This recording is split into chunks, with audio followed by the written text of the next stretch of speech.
चलिए आज हम देखते हैं साइंस। साइंस को हिंदी में क्या बोलते हैं? विज्ञान। साइंस को हिंदी में विज्ञान। सबसे पहले हम विज्ञान शुरुआत करने से पहले हम समझेंगे विज्ञान है क्या, आया कहाँ से, नाम किसने दिया, कैसे नाम पड़ा, पहले इसका नाम क्या था। जैसे कोई बच्चा होता है ना, तो सबसे पहली बात उसका बचपन में नाम कुछ और रहता है।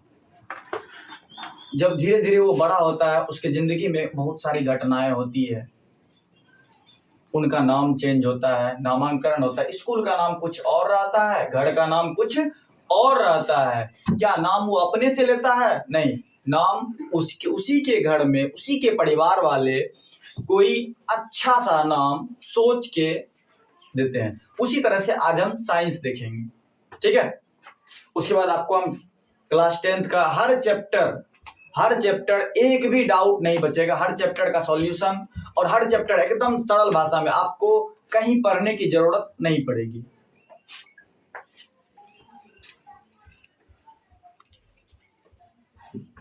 साइंस को हिंदी में क्या बोलते हैं? विज्ञान।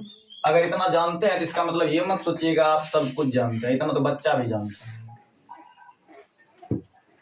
साइंस का मतलब विज्ञान होता है, बच्चा भी जानता है, मूर्ख भी जानता है। इसको समझना है, इसको हमको समझना है। सबसे पहले आज से 600 बीसी पूर्व, आज से 600 बीसी पूर्व, बीसी समझते हैं?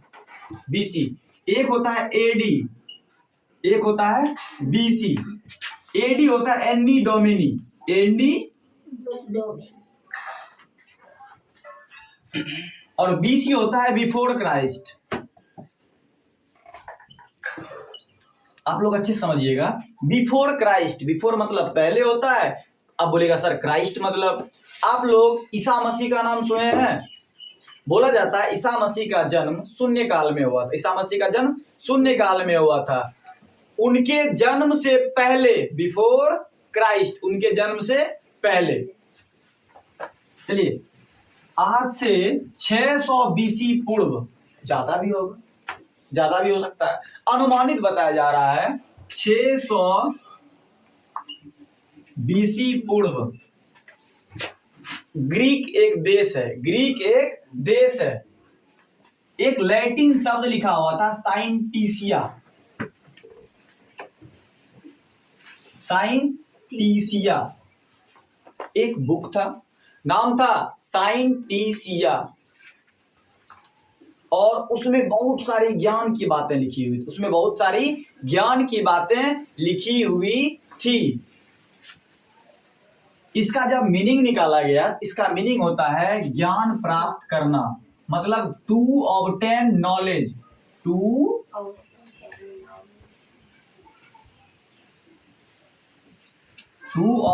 ऑब्टेन नॉलेज, जिसको हम हिंदी में बोलते हैं ज्ञान प्राप्त करना,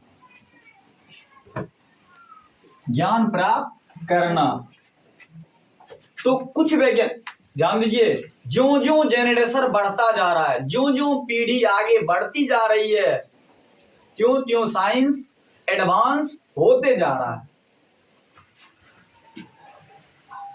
साइंटिसिया कुछ वैज्ञानिक आए, तो उन्होंने अध्ययन किया और अपने अध्ययन के अनुसार पे उन्होंने इसका नाम बदल दिया। क्या नाम बदल दिया? साइंटिया। किस आधार पे बदला? क्योंकि इसका मतलब भी होता था ज्ञान प्राप्त करना, इसका मतलब भी होता था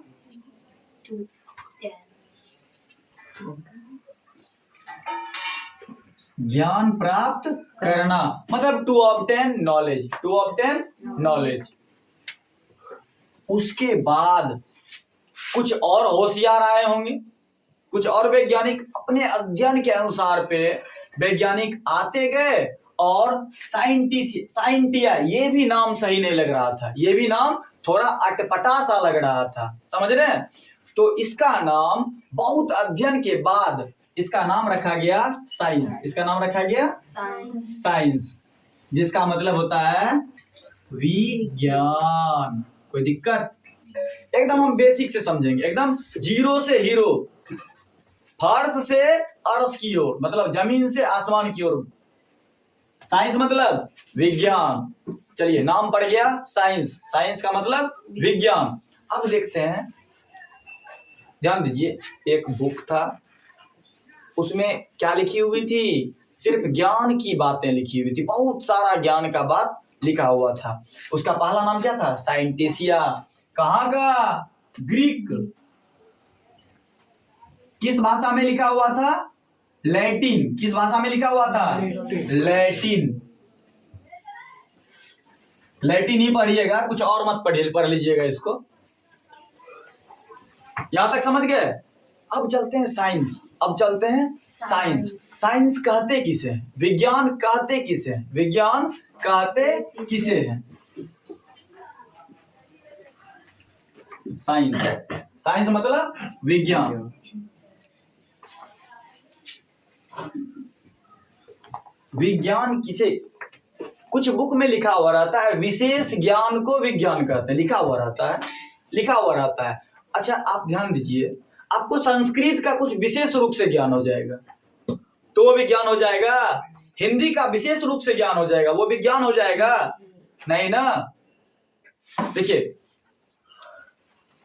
जैसे आपको बोला जाएगा, अभी एक सवाल आपके मन में आ रहा है ना कि सर आप बोल रहे हैं विज्ञान में सिर्फ ज्ञान की बातें लिखी रहती है। अब हम तो सामाजिक विज्ञान पढ़ते हैं, संस्कृत पढ़ते हैं, उससे भी ज्ञान मिलता है, हिंदी पढ़ लेते हैं, उससे भी ज्ञान मिलता है, इंग्लिश पढ़ते हैं, उससे भी ज्ञान मिल जाता है ना।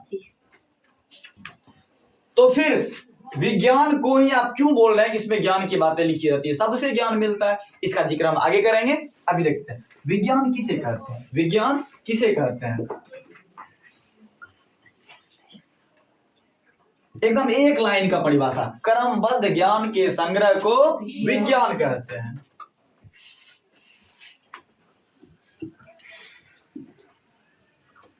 क्रमबद्ध ज्ञान के संग्रह को विज्ञान।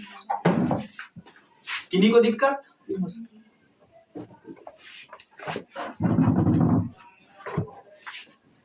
क्रमबद्ध ज्ञान के संग्रह को विज्ञान कहते हैं। किन्हीं को दिक्कत? चलिए, आपसे विज्ञान नहीं, कुछ ऐसे एडवांस गधे होते हैं, वो आपको बोलेंगे विज्ञान नहीं, तू साइंस बता, तू साइंस बता। कोई बात नहीं, उसी के भाषा में जवाब देना है। देखिए, बहुत जगह होता है, बहुत लड़के होते हैं, वो आपको मतलब जब आप पूछिएगा ना उससे विज्ञान किसे कहते हैं, अगर उनको पता नहीं रहेगा ना तो आपको क्या ज्ञान देगा पता है? कि हम हिंदी पढ़ना नहीं जानते हैं, हम हिंदी नहीं समझते हैं, हम सिर्फ इंग्लिश समझते हैं। समझ रहे हैं? तो समझ जाइए कि वो खुद को मतलब दिखा रहा है आई एम सुपीरियर। चलिए, इसको मिटा दें। अब देखिएगा, अगर हम हिंदी में कहते हैं विज्ञान को, क्रमबद्ध ज्ञान के संग्रह को विज्ञान कहते हैं, तो इंग्लिश में क्या बोलेंगे? ध्यान दीजिएगा, साइंस। इंग्लिश में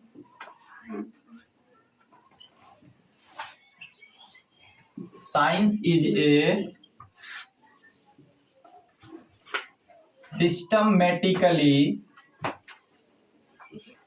systematically body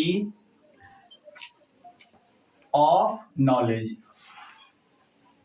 science is systematically body of knowledge. विज्ञान क्या है? क्रमबद्ध ज्ञान का एक संग्रह है जिसे हम विज्ञान कहते हैं। ज्ञान मिल रहा है, लेकिन कैसा ज्ञान? एकदम क्रमबद्ध तरीके से, एकदम सीरियली। समझ रहे हैं ना? क्रमशः हमको ज्ञान मिल रहा है, उसे हम विज्ञान कहते हैं। और उसके बाद आगे पूरे इस दुनिया में जितना भी चीज है सब विज्ञान है। इस दुनिया में जितना चीज सब विज्ञान है। तो उसके बाद वैज्ञानिकों ने अध्ययन किया, उसके बाद अध्ययन के लिए आपको कभी ये नहीं लगता है सर आप विज्ञान बताते हैं, फिर बोलेगा हम फिजिक्स बताएंगे, केमिस्ट्री बताएंगे, बायोलॉजी बताएंगे, आखिर ये इतने पार्ट क्यों हुए? इसमें किसी को दिक्कत? क्रमबद्ध ज्ञान के संग्रह को विज्ञान कहते हैं। और दूसरा है science is a systematically body of knowledge.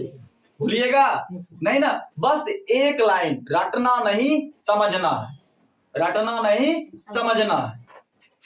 नहीं तो वही बात हो जाएगा, शिकारी आएगा, जाल बिछाएगा, दाना डालेगा, लोभ में फंसना नहीं। तोता ऐसे बोलते गया लेकिन जाल में फंस गया, वो नहीं करना है। आप ही सोचिए, अगर वो तोता रटने के बजाय, अगर वो साधु महात्मा रटने के बजाय अगर तोता को सिखा देता तो क्या तोता फंसता? नहीं फंसता। इसलिए आप लोग को रटंतु तोता नहीं बनना है। चलिए अब हम देखते हैं साइंस। देखिए, जैसे जैसे विज्ञान आगे बढ़ा, जैसे जैसे विज्ञान आगे बढ़ा,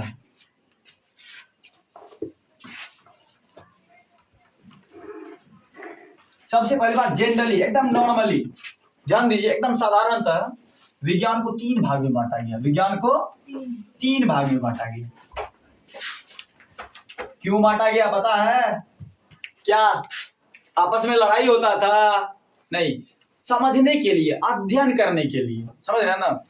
विज्ञान का वर्गीकरण भी इसे बोल सकते हैं। आपको हम 9th में बताए थे पदार्थ का वर्गीकरण, 9वीं क्लास में आपको बताए थे पदार्थ का वर्गीकरण। किस तरह से सबसे अलग हो गया था ना? हो गया था ना? क्यों? अच्छा आप लोग ध्यान दीजिए, जैसे एक स्कूल होता है ना, स्कूल एक होता है लेकिन उसमें कक्षा कितने होते हैं? अलग अलग होते हैं ना। जैसे मिडिल स्कूल है 5वां तक होगा, हाई स्कूल है 10वें तक होगा, लेकिन क्या 10वें क्लास का बच्चा पहले क्लास में जाके बैठ सकता है? दूसरे क्लास का बच्चा 9वें क्लास में जाके बैठ सकता है? नहीं, जब भी बैठेगा अलग अलग। लेकिन हाँ, जो दूसरे क्लास का बच्चा है वो पढ़ रहा है इस स्कूल में, और जो 9वीं क्लास का बच्चा वो दूसरे स्कूल में पढ़ रहा है। नहीं, स्कूल एक ही है, स्कूल एक ही है, लेकिन वर्ग अलग अलग है। वर्गीकरण उसे ही कहते हैं। समझ रहे हैं? उसी तरह से यहाँ देखिए, विज्ञान में मतलब पूरी दुनिया का ज्ञान था, लेकिन इसको समझने के लिए 3 महत्वपूर्ण भाग में बांट दिया गया। 3 महत्वपूर्ण भाग में बांट दिया गया। पहला भौतिक विज्ञान, पहला का नाम क्या दिया गया?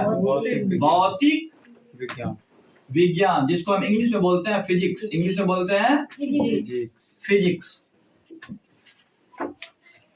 दूसरा हो गया रसायन विज्ञान,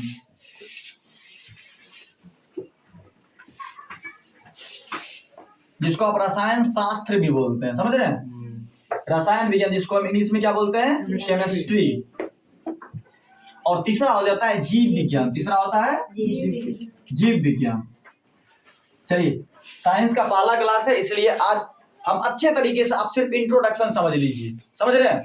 अगर आप अच्छे तरीके से इस चीज को समझ लीजिएगा ना, तो फिर आगे जो भी समझना बस अच्छे तरीके से समझना है। हमको स्पीड में, उतना हाई स्पीड में मत चलिए, एक आंख बंद और जाके दीवार में टकरा जाइए, वैसे नहीं। हमको क्रमशः चलना है। समझ रहे हैं? आप कितनी हाई स्पीड में पढ़ लीजिए, पूरे बुक खत्म कर दीजिए, आपके समझ में कुछ नहीं आया, आप 10 नहीं 1000 बार रिवीजन कर लीजिए, कोई फायदा नहीं। अगर आपको एक बार अच्छे तरीके से समझ में आ गया है ना, तो उसके बाद आप जितनी बार रिवीजन करेंगे उतना ज्यादा आपका रिजल्ट बेहतर होते जाएगा। नहीं तो आप स्पीड चलते रहिए 10 नहीं, आप 1000 बार रिवीजन कर लीजिए बगैर समझे, कोई फायदा नहीं है आपका। अच्छा, कोई अनजान आदमी है, आज उससे मिले, नाम नहीं पूछे उसका, फिर कल देखे, फिर परसों देखे, साल भर देख रहे, लेकिन नाम कभी नहीं पूछ रहे, तो नाम जान पाइएगा? जी नहीं। हो सकता है किसी से पूछ लें, लेकिन लास्ट में पूछना पड़ ही रहा है। इसलिए आपको पढ़ना है एकदम क्रमशः, 2 घंटे ही पढ़ना है, मन से पढ़ना है, दिखावा नहीं करना है। नहीं तो कल एग्जाम है इंग्लिश का, अब 12 घंटा संस्कृत पढ़े हैं, वहां जाएंगे क्या लिखेंगे? गरलह बोआयह लिखेंगे ना? नहीं लिखेंगे? गरलह बोआयह। उसके बाद चिल्ड्रेनम नहीं लिखेंगे, कैट को लिखेंगे कैटम। इसलिए पढ़ना है, सही मायने में पढ़ना है हमको, ठीक? कोई भी मेहनत आप सही रास्ते पे कीजिए, आप सक्सेस होइएगा। चलिए, जीव विज्ञान, इसको हम बोलते हैं इंग्लिश में बायोलॉजी। जहां तक किन्हीं को दिक्कत? ये विज्ञान का 3 महत्वपूर्ण भाग है जो आपको यही नहीं पूरी जिंदगी पढ़ना है, पूरी जिंदगी पढ़ना है, इसलिए अच्छे से आपको समझना है। समझ रहे हैं? चलिए, साइंस। साइंस कहां से आया? पहले इसका नाम क्या था, आगे इसका नाम क्या हुआ, अभी इसका नाम क्या है? आप समझ गए अच्छी तरीके से।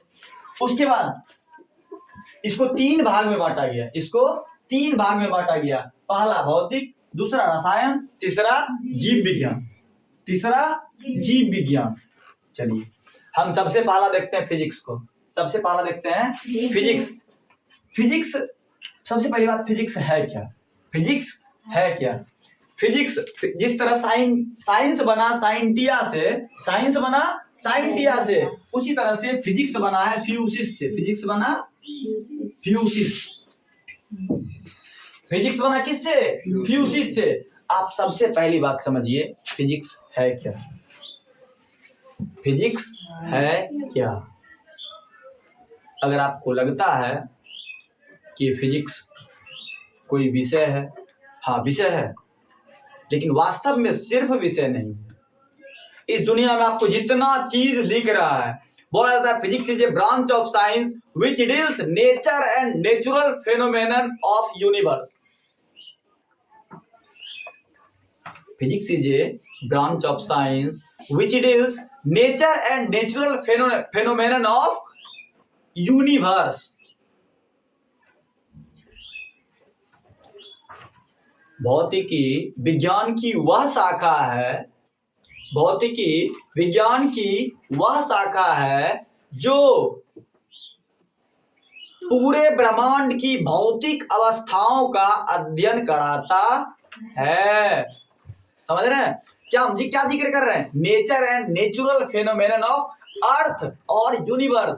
पृथ्वी या ब्रह्मांड, आप जो बोल सकते हैं, किन्हीं को कोई दिक्कत नहीं ना?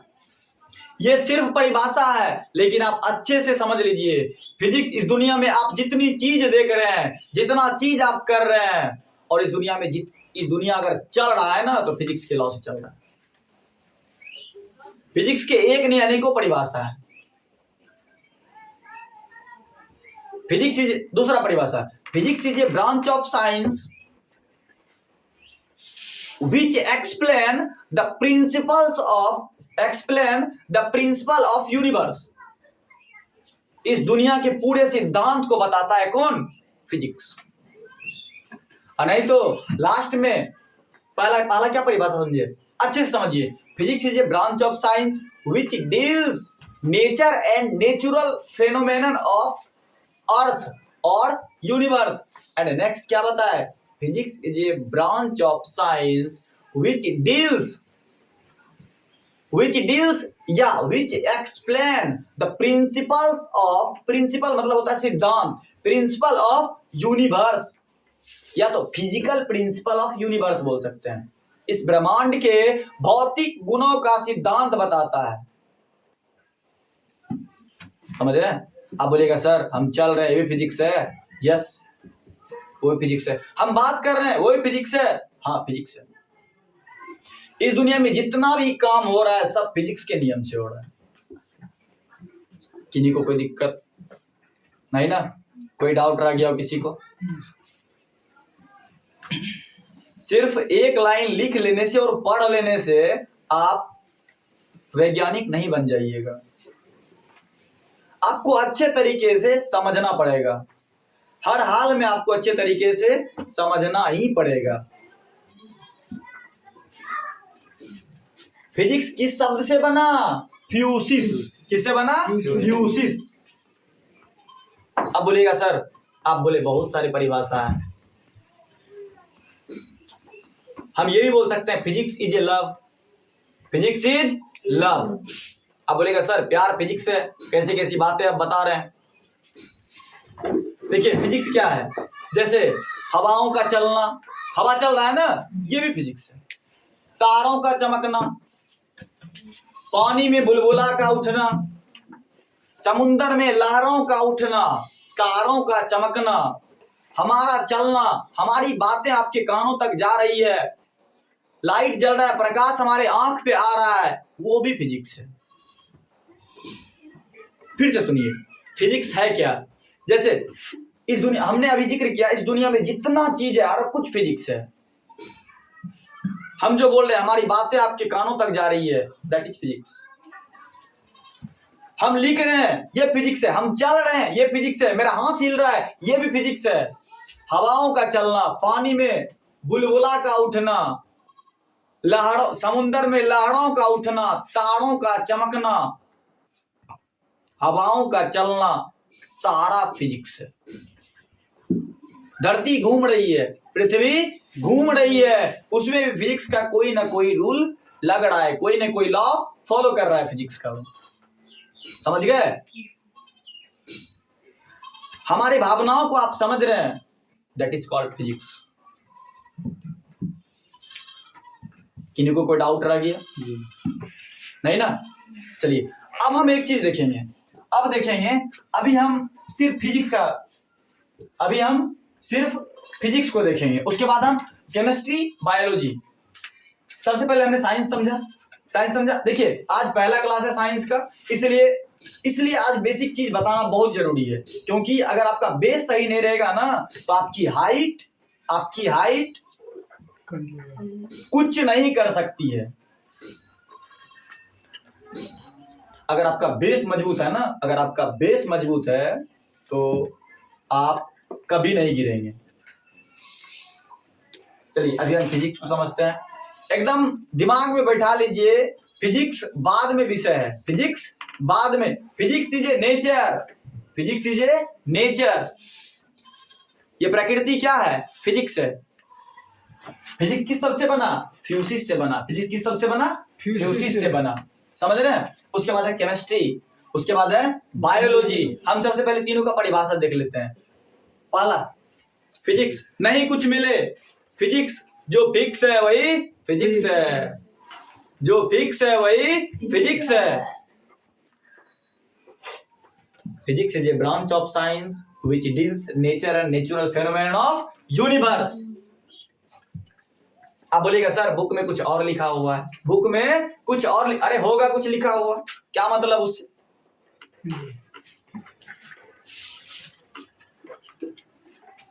चलिए फिजिक्स का हो गया, उसके बाद केमिस्ट्री, भौतिक विज्ञान। आप बोलेगा सर भौतिक विज्ञान हम समझ गए, भौतिक विज्ञान है क्या? दूसरा है रसायन विज्ञान। Chemistry is a branch of science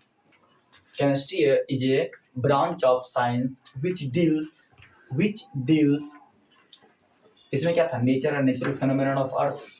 physics में chemistry is a branch of science which deals chemical action और रिएक्शन, ऑर्गेनिक, इनऑर्गेनिक, आप कुछ भी बोल सकते हैं। समझ रहे हैं? ये कोई लिमिट नहीं है कि परिभाषा सिर्फ एक ही होगा, बस ये मायने रख रहा है कि आप समझ कितना रहे हैं। उसके बाद बायोलॉजी, जीव विज्ञान क्या है? विज्ञान की वह शाखा जिसके अंतर्गत जीवों का अध्ययन किया जाता है, चाहे वो निर्जीव हो या सजीव हो, उसे हम जीव विज्ञान कहते हैं। कोई दिक्कत नहीं ना? अच्छा आप लोग एक बात बताइए, जीव विज्ञान के पिता किसे कहा जाता है? अरस्तु। जब हम जीव विज्ञान में पहुंचेंगे ना, उसके बाद आपको पूरी डिटेल से बताएंगे, ठीक है? चलिए अभी हम देखते हैं फिजिक्स को।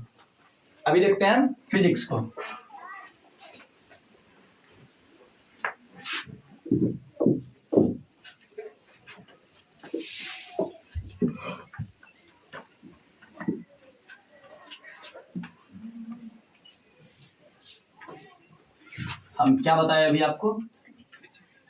Physics is a branch of science. Branch मतलब होता है शाखा, शाखा। ब्रांच ऑफ साइंस, विज्ञान की वह शाखा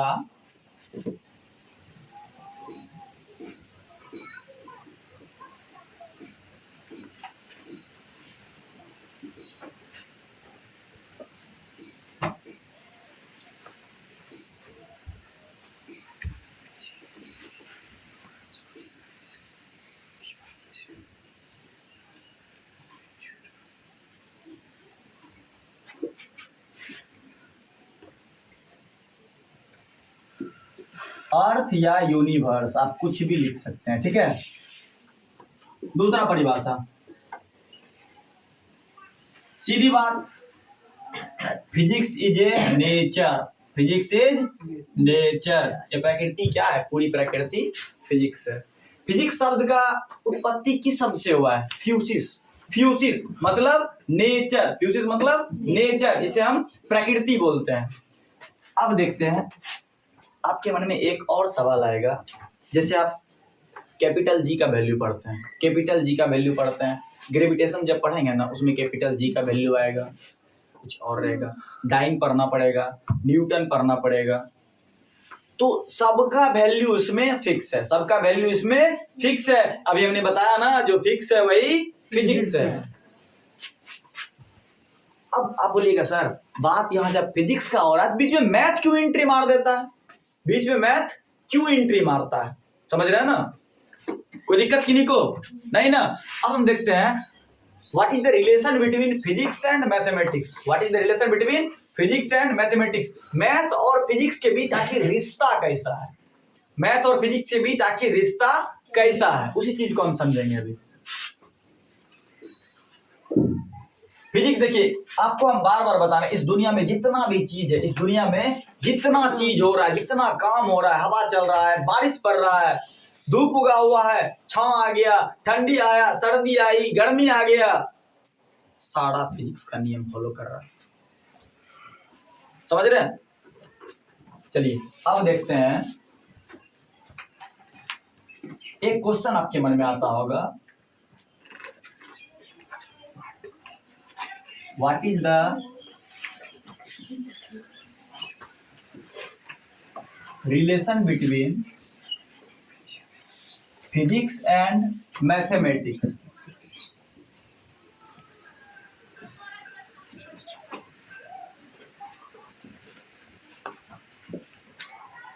फिजिक्स और मैथ के बीच का रिश्ता,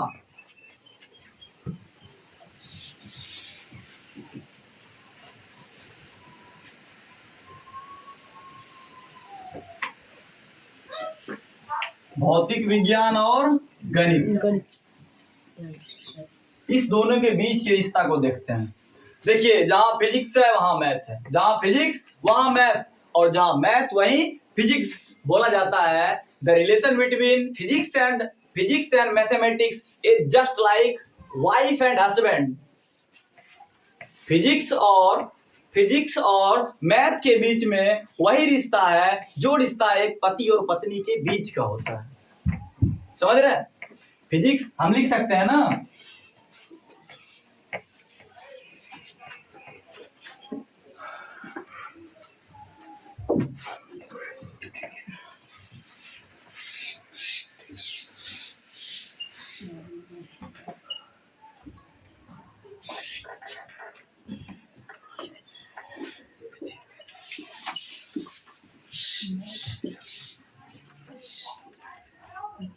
the relation between physics and mathematics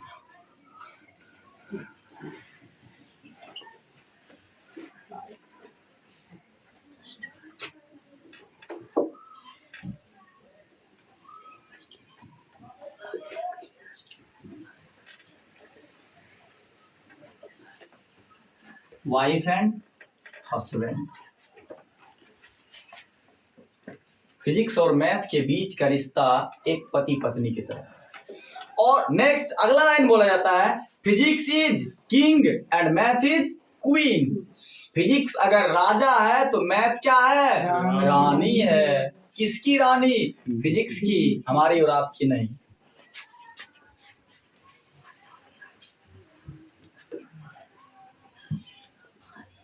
physics is king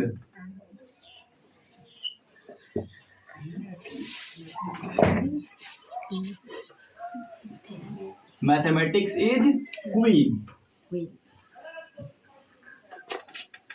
आप बोलिएगा सर ये तो अब राजा रानी की कहानी में प्रवेश कर गए, नहीं, आपके समझने के लिए बताया जा रहा है, आपके समझने के लिए बताया जा रहा है। Physics is king and mathematics is queen. अब ध्यान दीजिएगा, और एक राजा अपने रानी के बगैर पूरा नहीं हो सकता है, और दूसरा जगह रानी अपने राजा के बगैर पूरा नहीं हो सकती है। उसी तरह हम लिख सकते हैं दूसरा line, physics is incomplete without mathematics, physics is incomplete without mathematics and mathematics is also incomplete without physics. भौतिक विज्ञान गणित के बगैर अधूरा है, और गणित भी भौतिक विज्ञान के बगैर अधूरा है।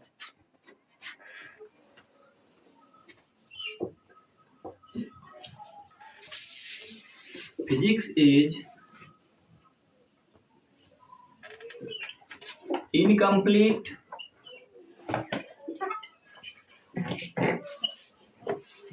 आप लोग ये मत समझिएगा मैं सिर्फ इंग्लिश में ही बताऊंगा, ये सिर्फ बेसिकली आपके समझने के लिए बताया जा रहा है। मैं बताऊंगा पूरी तरह से हिंदी में, समझ रहे हैं ना, पूरी तरह से हर चैप्टर आपको हिंदी में ही बताऊंगा मैं। Physics is incomplete without mathematics and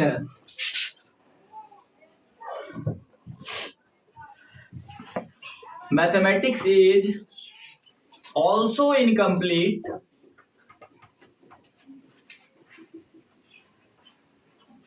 without physics.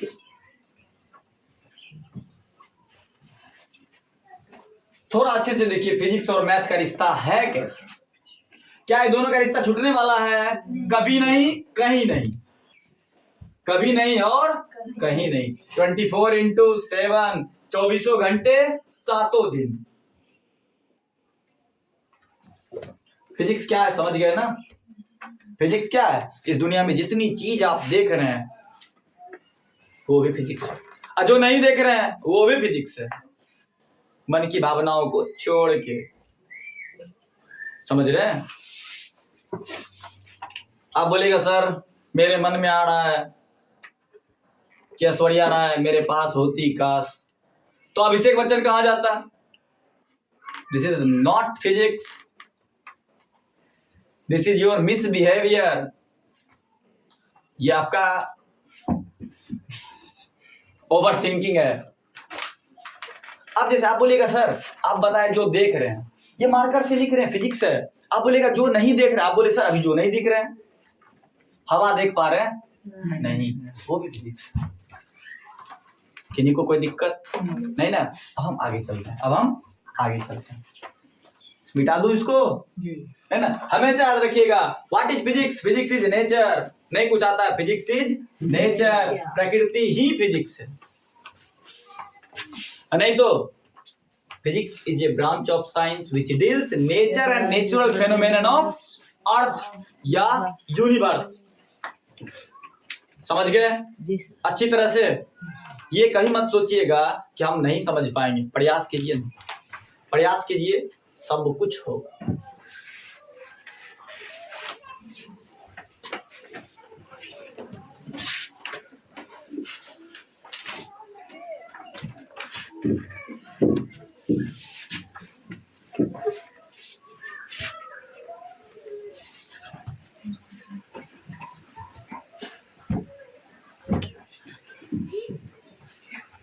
चलिए अब हम देखते हैं थोड़ा सा, देखिए फिजिक्स देख लिए ना। अब जरा सा केमिस्ट्री और बायोलॉजी के बारे में जस्ट थोड़ा सा बताते हैं, उसके बाद 10th के फिजिक्स का पहला चैप्टर आपको बताएंगे अभी हम। अब देखते हैं केमिस्ट्री।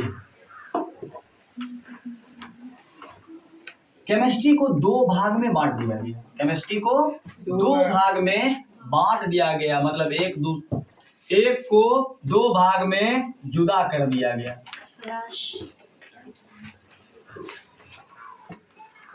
आप ऑर्गेनिक इनऑर्गेनिक का नाम सुने? ऑर्गेनिक और दूसरा इनऑर्गेनिक, दूसरा इनऑर्गेनिक, कार्बनिक और अकार्बनिक। समझ गए? किन्हीं को दिक्कत? और उसके बाद डिटेल रूप से आपको दूसरे दिन बताएंगे। दूसरा है बायोलॉजी, बायोलॉजी। इसका खोज कौन किया था? अरस्तु। इसका खोज कौन किया था? अरस्तु। बायोलॉजी के जीव विज्ञान के जनक अरस्तु। इसको कितने भाग में बांटा गया? इसको भी 2 भाग में बांटा गया।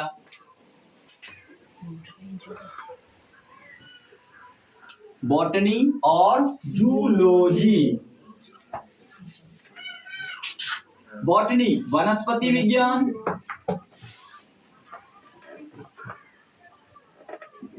और जूलॉजी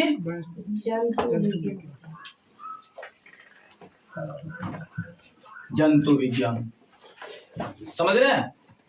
अब इसके जब हम केमिस्ट्री में जाएंगे तब आपको केमिस्ट्री के बारे में डिटेल रूप से बताएंगे, और जब हम बायोलॉजी में जाएंगे तो उसके बाद आपको बायोलॉजी के बारे में डिटेल से बताएंगे। अब हम देखते हैं फिजिक्स का फर्स्ट चैप्टर। समझ रहे हैं? पहले चैप्टर में क्या है फिजिक्स में? प्रकाश का परावर्तन। प्रकाश का यही है ना?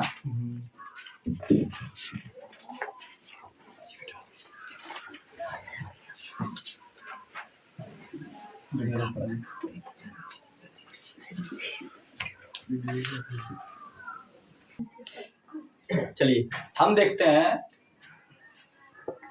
पहले चैप्टर में प्रकाश का परावर्तन। प्रकाश का परावर्तन। प्रकाश का परावर्तन समझने से पहले ये ज्यादा मायने रखता है, ये ज्यादा जरूरी है प्रकाश क्या है। ये ज्यादा जरूरी है कि प्रकाश क्या है। हम सबसे पहली बात समझेंगे प्रकाश को इंग्लिश में क्या बोलते हैं? लाइट। लाइट हिंदी में बोलते हैं प्रकाश। कोई दिक्कत? अब सबसे पहली बात देखेंगे लाइट कहते किसे?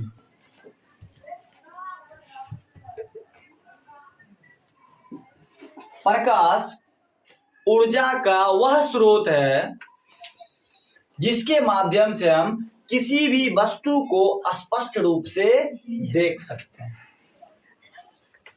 ऊर्जा का वह स्रोत जिसके माध्यम से किसी भी वस्तु को स्पष्ट रूप से देख सकते हैं उसे हम प्रकाश कहते हैं। कोई दिक्कत नहीं तो हम लिख देते हैं प्रकाश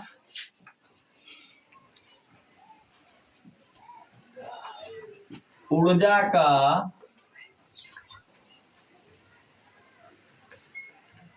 वह स्रोत है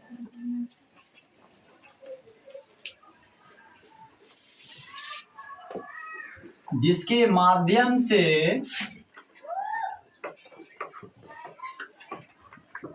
हम किसी भी वस्तु को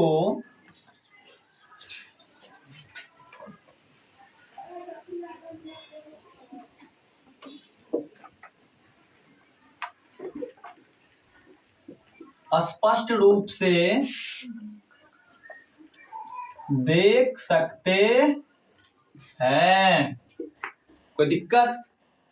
अब बोलेगा सर अगर कुछ बुक में ऐसा लिखा रहता है कि प्रकाश के माध्यम से हम किसी वस्तु को देख सकते हैं, दूरबीन को भी देख सकते हैं, दूरबीन से भी देख सकते हैं, लेंस से भी देख सकते हैं, क्या वही प्रकाश होगा? नहीं। प्रकाश इसलिए हमने लिखा है प्रकाश ऊर्जा का वह स्रोत है जिसके माध्यम से किसी वस्तु को हम स्पष्ट रूप से देख सकते हैं, चाहे दिन हो, शाम हो या रात हो, उजाला हो या अंधेरा हो, कहीं भी हम प्रकाश में किसी भी वस्तु को स्पष्ट रूप से हम देख सकते हैं। आसानी समझ गए? समझ गए ना? उसके बाद आता है प्रकाश का स्रोत। प्रकाश का स्रोत।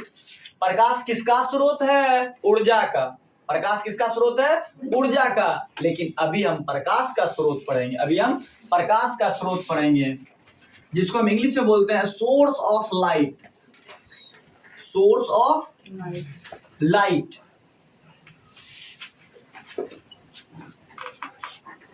प्रकाश का स्रोत। अच्छा सबसे पहली बात हम प्रकाश का स्रोत कहते किसे हैं? प्रकाश का स्रोत हम कहते किसे हैं? जिस माध्यम से हमें प्रकाश मिलता है उसे हम प्रकाश का स्रोत कहते हैं। अब देखिए स्रोत क्या है। घर में आप खाना खाते हैं, आप कपड़े पहनते हैं, आप पढ़ाई करते हैं, किस वजह से? सब में क्या लगता है? मनी। सब में क्या लगता है? पैसा। वो पैसा कहाँ से आता है? कोई तो सोर्स होगा ना, कोई तो तरीका होगा ना। आपके पिताजी काम करते हैं तब न पैसा आता है। तो आपके घर में पैसा आने का स्रोत क्या हुआ? आपके पिताजी काम करते हैं, समझ रहे हैं? तब जाके आपके घर में पैसा आता है। उसके बाद आप अपने जरूरत का सामान खरीद सकते हैं। ये हुआ ना। उसी तरह से जिस माध्यम से हमें जिस भी वस्तु से, जिस भी माध्यम से प्रकाश मिलता है उसे हम प्रकाश का स्रोत कहते हैं। जैसे सूर्य से प्रकाश मिलता है ना। चंद्रमा, उससे ही प्रकाश मिलता है। मोमबत्ती, उससे ही प्रकाश मिलता है। एलईडी बल्ब जलता है। तो आप बोलेगा सर वो लाल वाला बल्ब नहीं होगा, वो भी होगा। टॉर्च, वो भी होगा। समझ रहे हैं? हमको जिस भी माध्यम से प्रकाश मिलता है उसे हम प्रकाश का स्रोत कहते हैं। ठीक है? लालटेन, वो भी हो सकता है, हो नहीं सकता है, एकदम होगा। समझ रहे हैं?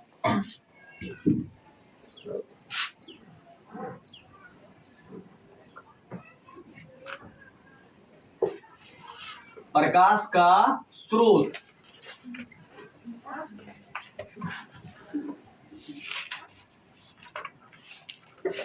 जिस माध्यम या वस्तु से प्रकाश उत्पन्न होता है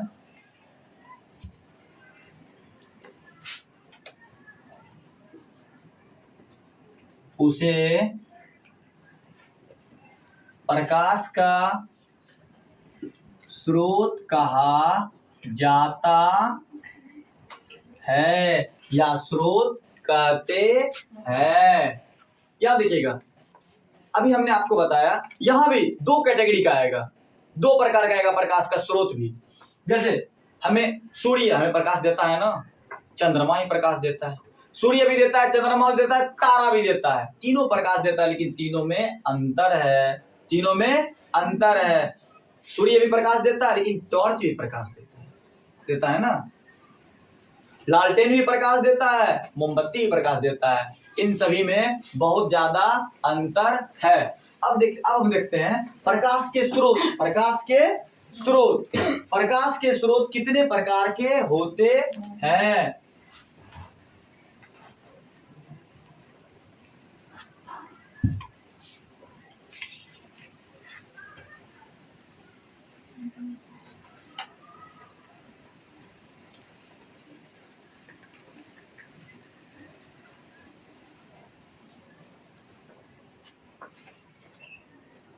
मिटाना इसको।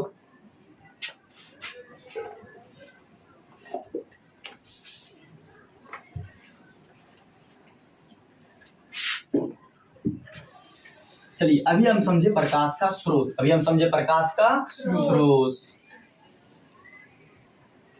अब देखिएगा, प्रकाश का स्रोत दो प्रकार का होता है। कितने प्रकार का होता है? दो प्रकार का होता है। एक होता है प्रदीप्त या अप्रदीप्त।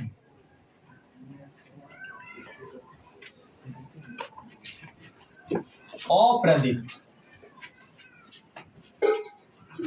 किन्हीं को कोई दिक्कत नहीं ना?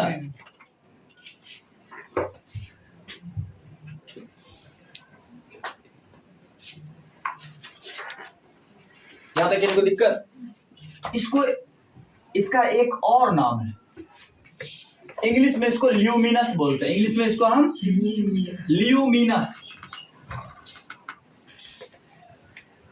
ल्यूमिनस और इसको बोलते हैं नॉन ल्यूमिनस।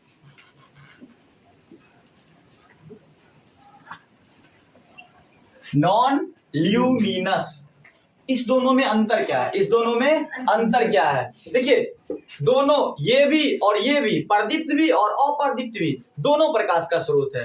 दोनों में अंतर क्या है? देखिए, कुछ ऐसा वस्तु है, कुछ ऐसा माध्यम है जिसके पास अपना लाइट है, लेकिन कुछ ऐसा माध्यम है जिसके पास अपना लाइट नहीं है। सूर्य के पास अपना लाइट है, लेकिन चंद्रमा के पास अपना लाइट नहीं है। वो चार्ज होता है किससे? सूर्य से, तभी वो चमकता है। समझ रहे हैं? जैसे फोन मोबाइल है ना, उसके पास अपना एनर्जी है? नहीं है, वो चार्ज होता है ना। कुछ बल्ब होते हैं, एक बल्ब होता है लगा दीजिए जलेगा, और दूसरा होता है उसको चार्ज करना पड़ता है। वो देखे माथा में सटाता है बल्ब जल जाता है, हाथ में सटाता है बल्ब जल जाता है ना। उसको इमरजेंसी लाइट बोलते हैं, उसको चार्ज करना पड़ता है। समझ रहे हैं? अब बोला जाएगा, अब बोलेगा सर प्रदीप्त किसे कहते हैं?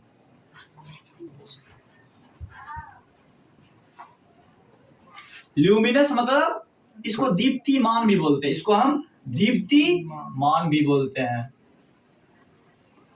दीप्तिमान भी बोलते हैं।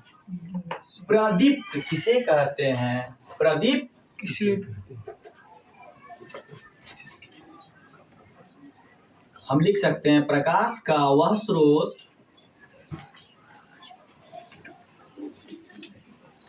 प्रकाश का वह स्रोत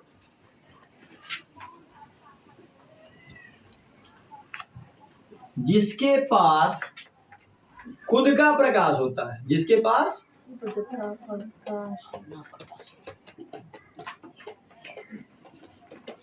खुद का प्रकाश होता है, उसे प्रदीप्त या दीप्तिमान कहते हैं। किन्हीं को दिक्कत? आशा करते हैं अच्छे से आप लोग समझ रहे हैं ना। आप लोग अपने मन में विचार कीजिए, वैसा कौन कौन सा माध्यम है जिससे हमको, जिसके पास अपना लाइट है, जिसके पास अपना पहला सूर्य। और आप लोग सोच के बताइए, सोचिए। लालटेन, मोमबत्ती,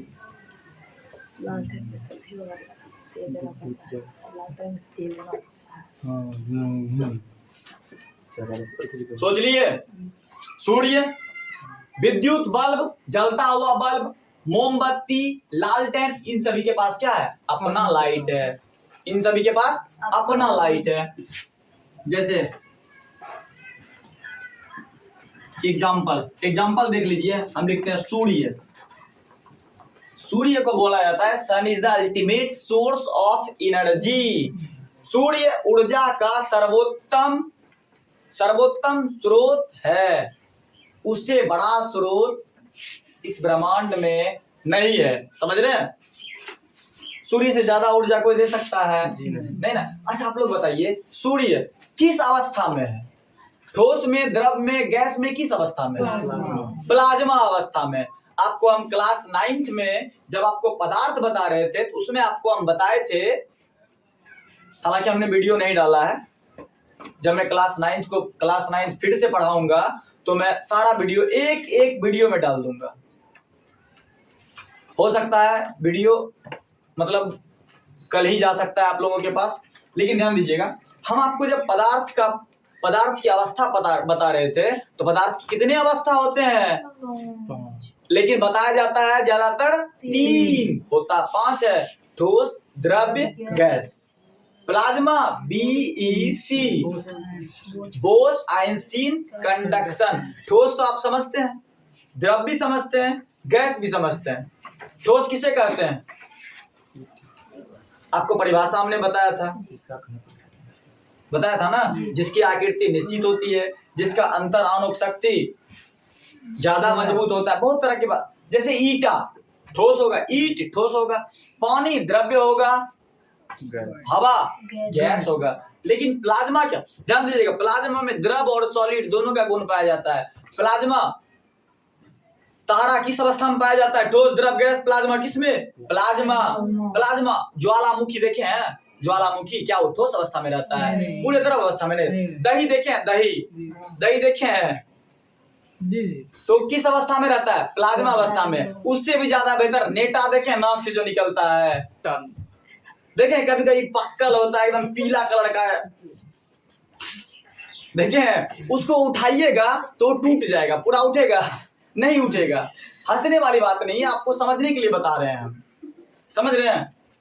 जैसे मान लीजिए किसी कल पे कोई छिड़क दिया है, आप उस पे पानी दीजिएगा ना, वो बहेगा नहीं, वो मतलब आप पानी दीजिएगा वो ऐसे करके चलेगा, समझ रहे हैं? प्लाज्मा वही है, लेकिन अगर वो द्रव रहता तो वो पूरा बह जाता।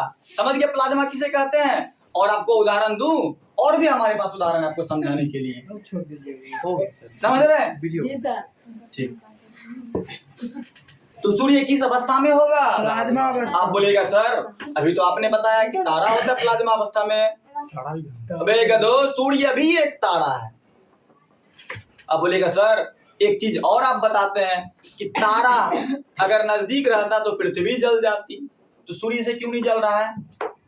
सूर्य छोटा तारा है, सूर्य भी तारा है लेकिन वो छोटा है। हम एक वीडियो बनाएंगे तारा पे, समझ रहे हैं? एक वीडियो हम बनाएंगे तारा पे, उसमें आपको सारी जानकारी दे दी जाएगी, समझ रहे हैं? सूर्य का जीवन काल, एक तारा का जीवन काल क्या होता है, समझ रहे हैं? लाल दानव क्या होता है, श्वेत वामन क्या होता है, सब चीज, ब्लैक होल क्या होता है, सब चीज आपको बता दिया जाएगा, समझ रहे हैं? चलिए, सूर्य, किन्हीं को अगर प्लाज्मा समझ में नहीं आया तो दोबारा पूछ सकते हैं, समझ रहे हैं? सबको समझ में आया सर। सूर्य, लालटेन, लालटेन को लैंप भी बोल सकते हैं ना, मोमबत्ती, दिव्या, मोमबत्ती, विद्युत का जलता हुआ बल्ब, विद्युत का जलता हुआ बल्ब, जलता हुआ बल्ब। किन्हीं को कोई दिक्कत?